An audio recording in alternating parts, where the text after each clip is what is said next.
Welcome to This Team is Killing Us, a show about what the Carolina Panthers do to good people. She is Lauren Brownlow. I am Demetri and Lauren, what is killing me today is we were not invited to sit in the room where the tush push was debated at NFL. I guess owners' meetings, but it sounds like the Philadelphia Eagles brought a contingent of expert witnesses with them to advocate for this play. It sounds like it was at least slightly less stupid than whatever's going on currently in Congress. So I would have enjoyed it probably more. I had a very similar thought of, boy, this sounds like a lot of these meetings of people that are supposed to be smart enough to be the leader of whatever it is they've been put in charge of. They all seem to follow a very similar script lately. This one included Jeffrey Lurie, the general manager of the Eagles, declaring that it was like a wet dream for a teenage boy to create a play so effective that the only way to stop it is to be banned. That inspired Jed York, owner of the 49ers, to ask him how much more bullshit he wanted to say today. I think that's my favorite. We have in this story, we have Jerry Jones telling Jason Kelce to shut up. This is bananas. Like, it is the absolute epitome of we confuse smart with rich all the time. Or I guess rich with smart all the time. And you're mixing egos into it too. Like you're mixing like pride and like essentially when you talk teenage boys, it's almost like this is the instinct where when you lose the video game, you like break, you throw your controller and you turn the game off and you walk off in a huff. Like that's essentially the energy that's going on here. Yeah, you hit reset right before the clock hits zero and you officially lose. The tush push ends up not getting banned, falling short by 2 votes. Jerry Jones, who voted not to ban the tush push, then told ESPN, let's be honest, I'm probably going to flip-flop on this at some point. This is such a stupid league, Lauren. Such a stupid collection of people played a sport that humans probably have no business playing. Everything about this delightful enterprise is absolutely fucking insane. Right. And what's so funny is like the way they still will try to do it, like put this veneer over top of it of like this, how serious it is and how smart everyone is around the game. And I'm not saying there aren't smart people associated with these football teams. It's just not a lot of the people in that room because this is their shiny toy. Like their football team is their shiny toy. And when you're doing something that the other teams can't stop, there's going to be a lot of sodium in the room. And no, you're not allowed to do that. I get everything I want. It's like a bunch of Veruca Salts in there, just like trying to. Yeah, it's I'll use my wife as an analogy here. My wife is one of the smartest people either you or I know, right? Like I could turn my camera just slightly and you will see her wall of degrees and everything. My wife is smart in the worlds of medicine and science. Ask her to do something a little more common sense oriented, and she can freeze up sometimes because that's just not where she put all of her time and effort. I think it is fair to say the smart people around the NFL are smart at managing a payroll, are smart at getting deals done for broadcasting, are smart at whatever lane they are in, that when we ask them to have this big general meeting about the well-being of the league, we are bound to see just the absolute baby tempers start to flare as this many rich men get in the room and all feel stupid at the same time. Right. It's that. And like I said, too, like these are all like rich people that are used to just buying whatever they want and buying their way out of any problem they ever have, or buying their child into whatever school whatever it is, they're just like, here you go. How much you want? Let me write you a check. And it's like, it's not, when they get in rooms like this, it's never that simple. And they always throw these temper tantrums. And it's usually pretty amusing. Let's pivot into the Carolina Panthers. You, for OG fans this week, wrote sort of a first pass of here's what I see when I look at the schedule this year. One of the things that jumped out to me as soon as the schedule came out is I think we are going to be really happy at the beginning of the season. and wondering what went wrong by the end. Because, Lauren, I think this team is going to start 4-0, and I still think they're going to end 7-10, which means a 3-10 finish. See, for me, look, and I know this is going to sound like a cop-out. I understand that. However, I've been around enough Panthers seasons to know that they are going to lose a minimum of one, probably this team, at least 2 to 3 games that you go, how did you lose that game? You weren't supposed to lose that game. You have no business losing that game. So when I looked at those first... Do you mean based on looking at the rosters and the talent involved and saying you shouldn't lose, or do you mean being way ahead and somehow pissing it away? No, I mean more the former than the latter, where you go into the game thinking oh, well, they've got this. This won't be a problem. I mean, how often and I always cautioned you last year because I know better. I've been around enough now to know with this team, there is no such thing as a guarantee ever.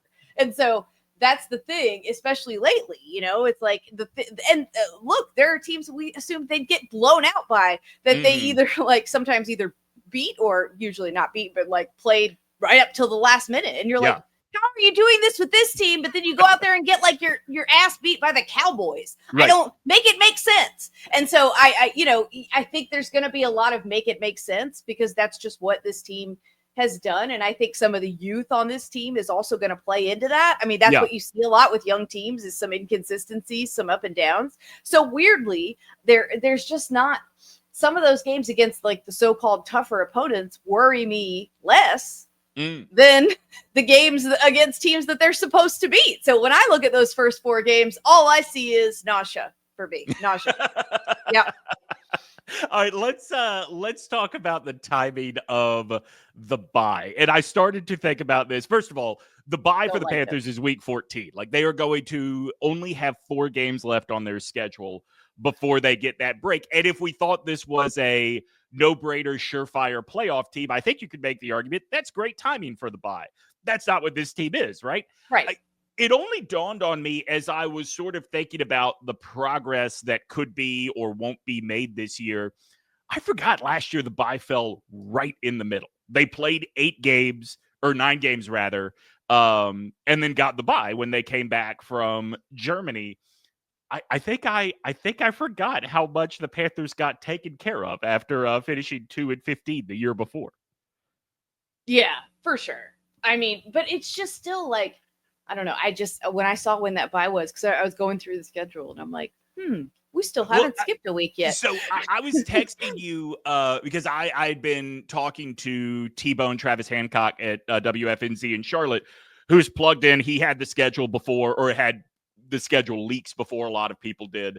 And he was convinced that it was probably going to be week 6, which is what I texted you. It looked like the bye. Yeah, that's why when I looked at the schedule, I'm like, wait, I thought I couldn't remember if you had said 6 or 8 on the text. So I'm looking and I'm like, there is no bye there. And I just keep scrolling and I'm like, oh my God. Well, I mean, look, either way, it would have been, or in this case is poor timing for a bye when you have the bulk of your schedule on one side or the other. I guess maybe you could make the argument that if you're going to have an extreme bye, you want it early so you have a chance to reassess rather than, maybe by that point it's so late that a week to heal up from injuries might not make a big difference for a lot of people.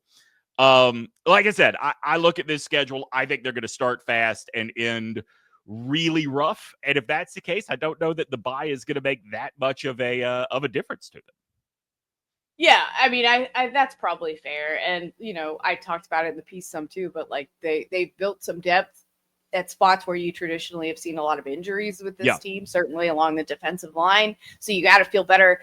You're going to need it. And maybe that was part of what they had. I mean, they didn't have the schedule yet, I guess, to be fair, when they did this. But they have to be thankful now that they've done some of that, because now they're like, okay, thank God, because if we get some injuries there, now we have some depth to address that. But yeah, I mean, I don't know. It's like I said, it's just, it's not the best. But again, the other thing is there are sometimes teams that we are sure are going to be one thing and they end up being something else. And so that's the other reason that I know people freak out about the schedule.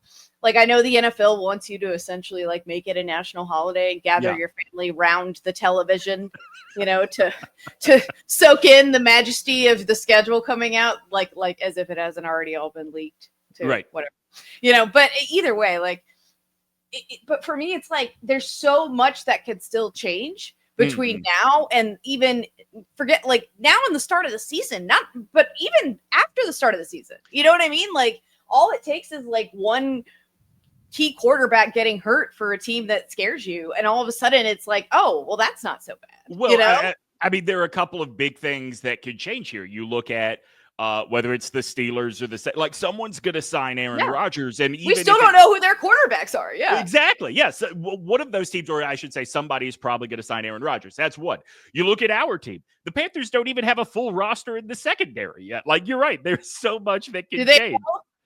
Okay.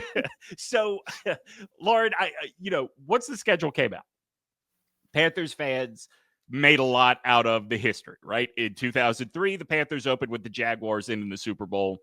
2015 opened with the Jaguars in the Super Bowl.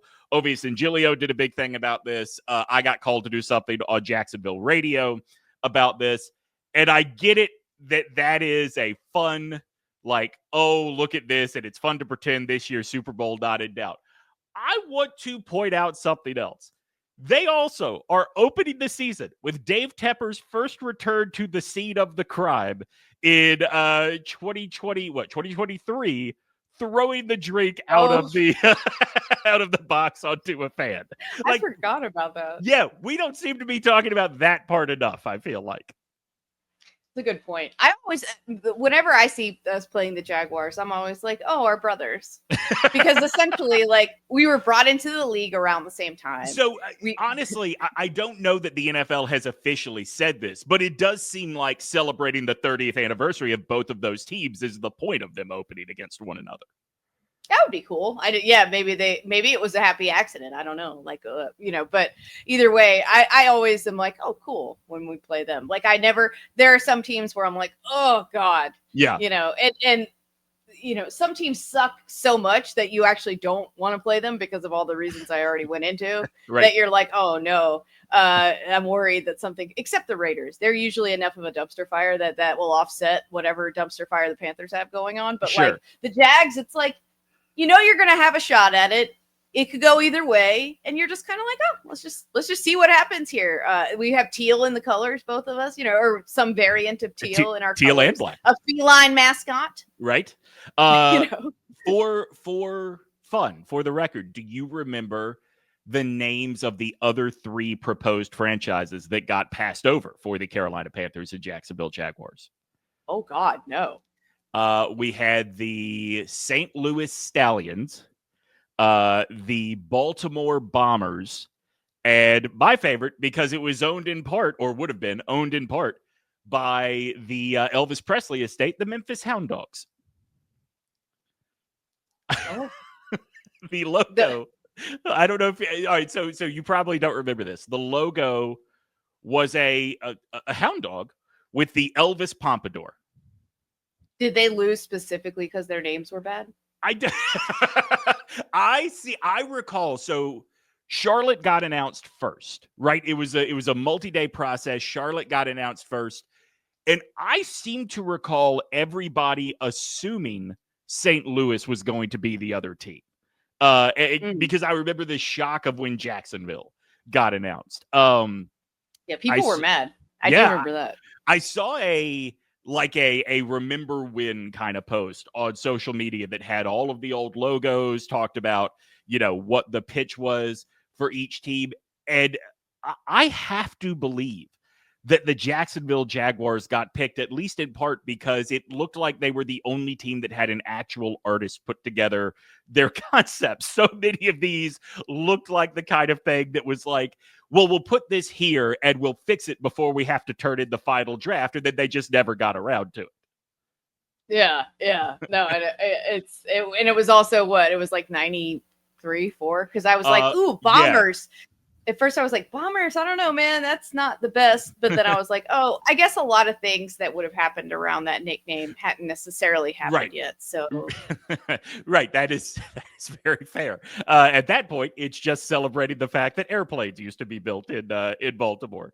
Fast forwarding to present day, you kind of mentioned this, right? Like, opening with the Jaguars is this. I feel like an immediate measuring stick of where you are. Now, maybe you look at it and go, week one is just week one. It doesn't always tell you something about the season, but the Jaguars are a team that took a big step back after the 2022 season. Obviously, we're not very good at all in 2024. The Panthers took a big step forward by the end of the 2024 season. Like, this is that perfect meeting of one on the way up, one on the way down. Maybe I'm wrong, but it does feel like there is something that we can take away, optimism or pessimism, out of that game. Yeah, I mean, for me, I think, like, you're right. Like, you can't always take away, like, how the whole season will go. However, and it'll be interesting to see how they approach the preseason, because I think that will contribute to how this goes as well. Because, last year they clearly approached it wrong. I think so. And yeah, it'll be interesting. It'll be interesting to see if they change that, because to me, what happened in week one was at least in part a result of that. And so do you do it differently? If you don't, how does that impact game one? And what does that look like? And does that end up resulting in a similar situation to what certainly nothing as bad, I don't think, would happen as that we saw in week one last year for Bryce. I don't think we see him fully revert to that, but like, how bad does it get? And what does that mean? Like, so I just think there's a lot on the line from that standpoint, because he specifically, more so than the team. You know what I mean? Because like, the way he plays, I think in week one will move a lot of like, it'll either have people saying, okay, cool, the momentum is still going, we're carrying it forward, he's still playing well, or people will go, oh, that was a fluke, and look to dismiss everything that happened, and because people overemphasize week one all the time. Yeah, we're going to dive into Bryce and the optimism here in just a minute. First, though, I do want to dive into the fact that I guess we're going to have NFL players in the Olympics in 2028, as flag football officially voted into the Olympic program. Olympics. Fingers crossed. So flag football voted into the program. NFL owners vote to let NFL players play flag football on the international level, which, did you know, is a thing, Lauren? Like, it is actually, the U.S. flag football is based in Charlotte. Oh, I did not know that we were already like competing actively internationally. No, but I did know that it was being added to the Olympics this year. Yeah. So apparently, the U.S. obviously is very good by comparison, because we have been playing this sport for a long time, but Australia, Canada, Mexico, and a couple of South American countries, they've slipped my mind which ones they are actually pretty competitive at flag football. International flag football, 10-man rosters, 5-on-5 format. Every single ESPN, Fox, Bleacher Report, Barstool, anybody that has any sort of sports presence and an Instagram feed have put out their dream roster this week. Not a surprise that no dream roster includes any Panthers on the roster. I did see that, I believe it is BetUS, it's one of the offshore books, gives Bryce Young a 25-1 odds of being the quarterback for this team. Could you picture any Panthers making it to the Olympics? I mean, it's hard for me to imagine specifically, like, what is the skill set that you need? Right. There? Right. So that's a good thing to add, because I will tell you, this book that gave Bryce 25-1 odds to be the quarterback lists the favorite as Lamar Jackson, which tells me everybody should probably be a playmaker, is the way that they are approaching this. Right. I would assume speed is a big factor, and also size is less of one, because you can take hits and not for some. I mean, they don't need someone like this, but the first guy that came to my mind was the tiny running back from last year, because I was always so concerned for his safety on the field because of getting hit, and he was so small. But I was like, oh, he could perfectly thrive in a situation like this where no one can actually hit him. Yeah. I mean, I'm trying to think. I guess, like, you say size is not a factor. I do think Teteroa McMillan might be a something that the U.S. could have that a lot of other countries could not. That's a good point, but I think like in this, I think the best thing you could do in flag football, my assumption is to not be caught at all, right? Like, so, we're like Tetaroa can box out and, get catches over people and things like that. But what good does it do if your DB is right there to just rip your flag right off? So like growing up, we think of versions of not tackle football as, hey, you're playing this on offense and you're playing this on defense. Everybody's playing two ways, right? Apparently that's not what they do in international flag football. So I guess it's very possible JC Horn could be a defender on this team. But I will tell you, Lauren, I think the asset that the Panthers have that would best fit them for this, it might be Dave Canales. Interesting. Canales might have the sort of like what I think older football coaches would call a Mickey Mouse playbook that would create a lot of advantages in an environment like flag football. That would be, if any Panther is going to be part of this team, I would say Dave Canales would probably be the most valuable addition they could make. Yeah, I mean, look, the sports fan in me though is like, no, please, because like the thing is, I don't know like a ton about all the rest of the rules and stuff like that. Like I don't know what they're allowed to do formationally and things like that. But I don't know how much extra energy, like I hate to hot take it, but I don't know how much like extra energy legit I would want him devoting to that. Yeah, it's something I've thought about from the player standpoint, right? Do you remember a few years ago, I'm pretty sure it was Mark Cuban, because it was not an NBA owner that had an American star. I'm pretty sure it was Mark Cuban talking about Dirk Nowitzki on the German team. And he was like, look, I get these guys want to do it, but as the owner of the team, why would I want my guys playing for their Olympic team, for their world championship team? Like, that is just another opportunity for them to get hurt. I know, I wonder how much of this vote is NFL owners wanting to be able to, wrap themselves in the red, white, and blue, celebrate the Olympics coming back to the United States. And once we get to 2027 or 2028, you're going to hear a lot of guys. And maybe going forward, we're going to see some clauses put in contracts. I was going to say, I'm surprised they said it was okay to begin with, to be honest. I think that it's okay. It's like when couples give each other a hall pass, right? It's okay right now because it's not real. We are just talking. And once it becomes real, feelings get hurt, people get territorial, et cetera, et cetera. Oh, I was gonna say, or they say like, "Oh, we'll have an open marriage," and then one person finds a partner, and and when the other person's like, "I don't want to do this anymore," yeah, just the husband sitting in the corner. This isn't fun for me. Yeah, like I'm not comfortable anymore. Like his dates were unsuccessful, and she's got like several prospective partners, and he's like, and he's the one that wanted to open it in the first place. That's right. Exactly. That's right. Oh, I've read all the Reddit stories. I hear you.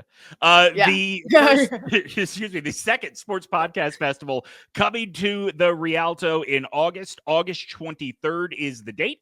You can get tickets right now at therialto.com or at eTix. There is also an option. There are a couple of options. You can get tickets just for the show, which includes Split Zone Duo, Ovius and Gilio, and Big Screen Sports, who Lauren will be on stage with that night.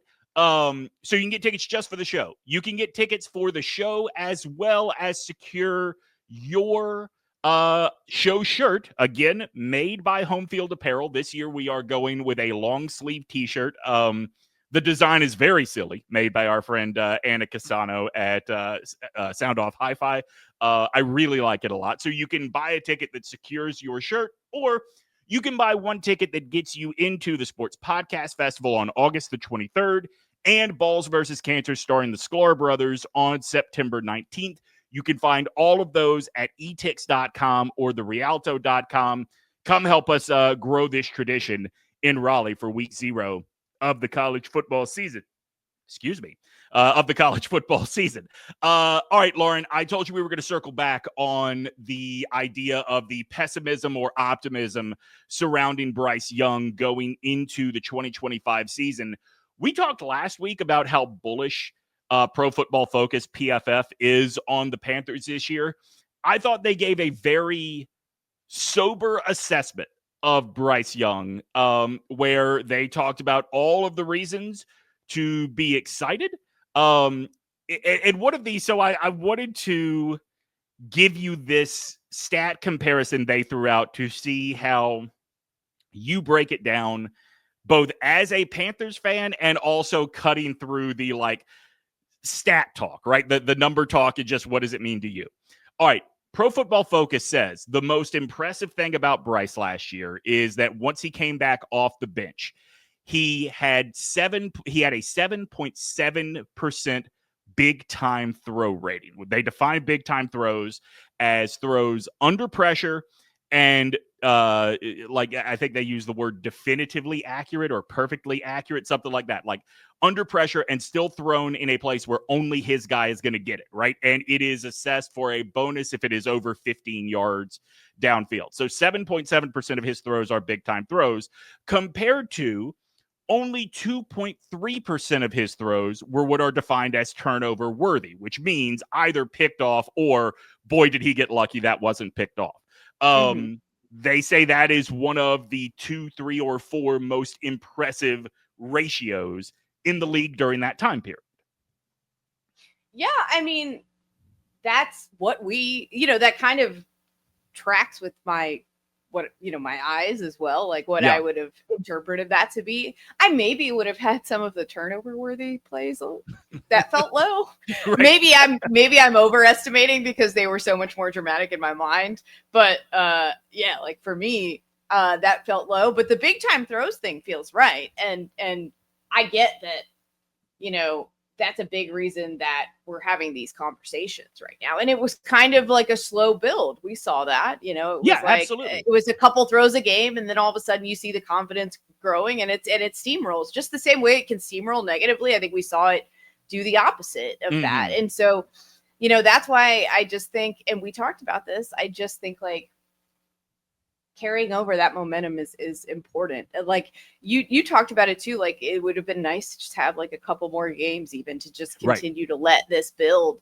And it feels like anytime there's a break, just ask the Hurricanes.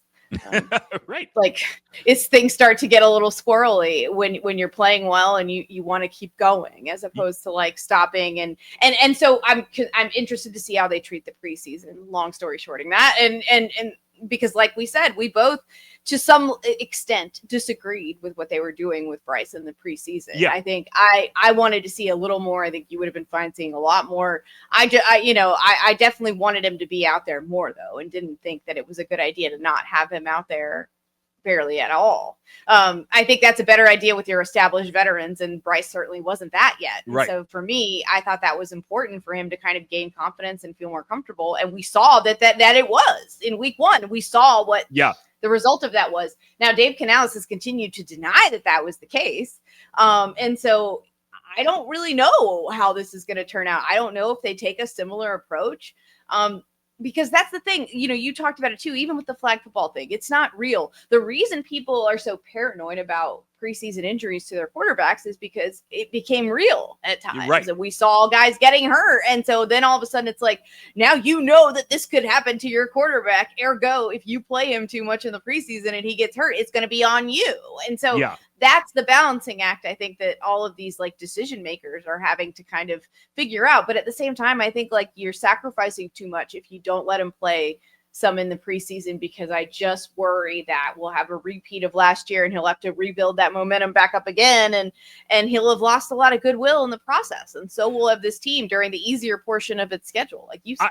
I worry a little bit of that momentum is taken for granted. And I want to show you what I mean here. Last year, it's funny, I found this clip on the internet, on Twitter, just the other day. I was looking for something else, and I found a discussion you and I were having about Chris Sims' quarterback tiers last year. And we both agreed that he ranked Bryce Young number 34. We both agreed that was fair. But we also agreed that ranking Sam Darnold 33 was an absolute troll job of Carolina Panthers fans, right? Sims was very well. You know what? Let me play you what he says about Bryce Young this year before I remind you what he had to say last year. The later in the year, we start moving in the pocket, hanging in little spots that make sense, making aggressive decisions down the field. You saw some of that. I saw more understanding of his offense and defense too, where it gets into decision making of like, oh man, I am getting a little pressure, but I know where to go with the ball real quick and put it up in a safe area where maybe my guy can get it or nobody can. Little nuances to the position where you went, he's just reacting and he knows the offense instead of like, wait, I think this is happening and I think I can go to the ball here or go with the ball here and do that. Let alone the other thing we started to see to me was a little bit more of the slickness that we used to talk about with Bryce Young when he came out in the draft. I would like to remind everybody that does not know that when Bryce Young was coming out in the draft, Chris Sims said his wife looked at tape and said, that's not an NFL quarterback. And he said, if my wife can see it, everyone should be able to see it. There was no, I saw X, Y, or Z with Bryce from Chris Sims. But that being said, I don't think. Never mind. I'm gonna take it easy on Chris in a way that Julius or who was it that hit him and like exploded his spleen. Every time I hear him talk or see his face, I think about that moment. He is one of the most fragile men in sports media that probably is working in this industry right now. The second someone points out, no, actually, you said this, he gets very defensive. Kirk Herbstreit wishes he was as fragile as Chris. He has white quarterback privilege. All right, so moving away from Chris Sims and on to Bryce Young, this is what Pro Football Focus was pointing out, and I think it's really important to remember. Everything good we are talking about was only from week 8 on. It is a very, very small sample size of what we are pointing to when we say, no, Bryce has put it together. And PFF, I read this column from PFF as saying they are still very much impressed by and believe in Bryce, but they put him in a category of, quote, young guys with a wide range of potentials, because it is important to remember that the bad with Bryce has been really bad, and we are not that far removed from it. Yeah, and I think that's fair. And like I said, that's what I think they need to do their best to avoid. And I think, that's why I hope Canales at least changes somewhat the preseason approach in that way, because I think he has to. At least he can say, okay, it's not the preseason's fault if it happens again, and he doesn't even have to play him a ton. He just has to put him in for a couple of series, I think, in each game. Except for maybe the game where no one plays. What is that? The third one? I forget. Yeah. But either way, fine. Don't play him in that one. But either way, the rest of them, give him a couple series and take him out. That's all any of us are saying. No one is saying play him the whole preseason game or whatever. Or if he's cooking or whatever, you want to leave him in a little longer. Or if you think okay, that drive sucked. Let me give him one more. Feel it out. But no one's saying you have to play him the whole time. But at the same time, I just think you need to get him in there and let him feel comfortable. Dave Campo used to be the head coach of the Dallas Cowboys. Even he will make the joke that you can dismiss anything I have to say. I was not a very good coach of the Dallas Cowboys, but he told me one time that looking at the going from 4 to 3 preseason games, what he would do with a young quarterback, and I don't know if he meant just rookie or any young quarterback, would be you approach the 3 preseason games as a quarter, a half, a series for a quarterback. Play him a quarter in game 1, play him half in game 2, play him a series in game 3, and that gives you the option to do what you're saying. If he comes out and he looks exceptionally good for a series, give him another one. Or if he looks exceptionally bad, give him another one to see if he can get it right. But I would say really more the bad. The bad would be. I think that's fair. If he looks bad, give him another chance to kind of start cooking. And if he can't, all right, let's just take him out and try again next time. But yeah, that's just what I think. But it'll be interesting to see what they actually do. But yeah, I think that'll be really important in determining how well this team starts or not. So that's why it's hard for me to look at the schedule and get excited or whatever, because it's hard to know even what they're going to do in the preseason. Well, that's why for me, the schedule doesn't matter all that much yet, because we don't even know what half of these teams are going to look like. And we don't know a lot of things. Yeah, I mean, remember last year in the preseason, we didn't even see much of Andy Dalton. It was the Plummer kid, Jack Plummer, that took most of the preseason snaps, and a couple of guys that didn't make the Panthers roster. I don't think made any NFL roster. It was a real everybody's kid gets a chance at quarterback kind of preseason attitude. Speaking of Andy Dalton, I do want to wrap the show today talking about the Panthers' other quarterback, because in that same Chris Sims countdown of where quarterbacks are, he praised Dalton in a way that made me wonder, is coaching almost a no-brainer for Andy Dalton's future? We both agree that this contract he signed before the end of the NFL postseason is 2 years. We both, I think, saw that and thought this is probably a sign that he is ready to retire with some stability very soon. Chris Sims is doing, instead of ranking guys 1 to 40 like he usually does, he's doing tiers, and he put Dalton in a tier he calls caretakers, and said, and this is what jumped out to me, his lack of ego and willingness to be a big brother and a mentor to Bryce Young is what any team would want in a veteran backup quarterback. And I think that's fair. I think that you saw last year when he got an extended run as the starting quarterback, certainly Andy Dalton, it's not like he was coming to the microphone and saying, oh gosh, this isn't really what I want. I hope Bryce gets back to it soon. He relished the opportunity to be a starter again. But when that was gone, and even while he was the starter, he was inviting Bryce to talk to him about what it is that he has seen out there, what it is he saw of Bryce that could be better on that next drive. He really does seem like that mentor nature, and also not just mentor, do what I'm doing, but teacher of let's talk out what we both saw here. That seems really strong in Andy Dalton. And I don't think it's crazy to think Coach Dalton is very much in the future for this guy. Yeah, I think that's probably fair. It actually got me thinking about Derek Anderson. I wonder what he's doing now, because they remind me of each other in that way. Just both were very selfless in that way. Both could do just fine when you needed them. I think Andy better higher end than Derek Anderson, even what he's able to do. And so when he gets in there, and it's, let's be fair, Andy had an extended run that Derek didn't as a team's. Yeah. I mean, I guess you would say the Bengals viewed him as a franchise quarterback at one point, right? I think it's fair to say he had a run as the franchise quarterback.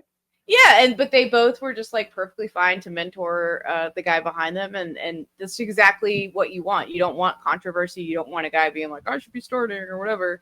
And I respect that, and that's my kind of backup. So I love it, and I love to see it. And I wouldn't be surprised to see him in coaching one bit, and I would love that for him.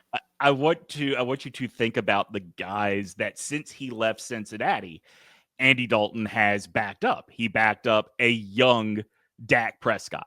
He backed up a rookie Justin Fields. He backed up Jameis Winston. I mean, he backed up, early career Bryce Young. This is a dude that has a history of showing you that he is patient in these situations where probably the ego part of him thinks, I am a franchise quarterback that led a team to a playoffs multiple years. I should be starting over this guy. And you never heard a peep out of him. You always I remember that first year with Justin Fields, the shots of him on the sideline talking things over with Justin Fields. I would be surprised if Justin Fields told you he did not feel supported by Andy, and that he ever felt threatened at all by the veteran quarterback advocating to take his spot back. No, for sure, and that's what makes him the best. I really love him, and I'm glad he's the backup for sure. I'm thrilled that we have him. And look, Panthers fans, you can rest easy knowing he could follow in the footsteps of backup quarterbacks turned great NFL head coaches, maybe great Panthers head coaches like Frank Reich. Oh God.